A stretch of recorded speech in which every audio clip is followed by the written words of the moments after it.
enjoy traveling with my family. These are opportunities for us to create memories that would last a lifetime. As an airline employee, I have to keep a close eye on seats available on flights. On this one trip to Europe, we had to stop in Calgary to go to Frankfurt. We caught the first flight out of Vancouver, hung out at the food court in Calgary, and there was a kids area related to aviation, and they had video games for the kids to play. Then we would go to the gate and watch all the passengers that were going to be on our flight. This one time, I talked with a coworker with the same hire date. He was going to take the same flight, but the very next day. He had a family of 4. On our date, the gate agent wants to talk with me. She said that there are only 2 seats available and we would have to split up. My wife and I decided to stay together.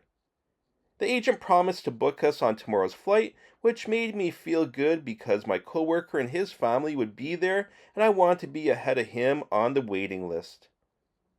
Our families gather their luggage, we go to the hotel, and we have a good night's sleep. The next morning, we make it back to the airport, drop off our bags, and I mention to the agent that we were already booked on the flight. The agent says, "No, you're not on the flight." I asked if my coworker already checked in, and he said yes. So now we're behind my coworker's family. We get to the gate, I see my coworker, our families talk, and he mentions there's an additional more senior coworker booked on the flight. Since he is more senior, he is ahead of both of our families. At least he is traveling alone. The senior coworker shows up and both of us talk to him about our young families, and if we don't get on, would he consider changing flights to help us? He said no, it sucks to be so low in seniority. Now the gate agent calls his name. He comes back to us and flaunts his boarding pass.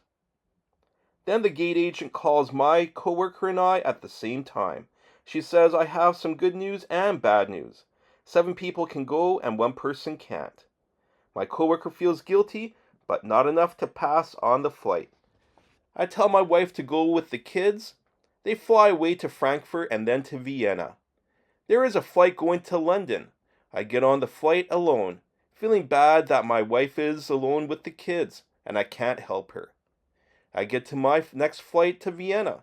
Because I missed the original flight, I arrive in Vienna about 8 hours after my family.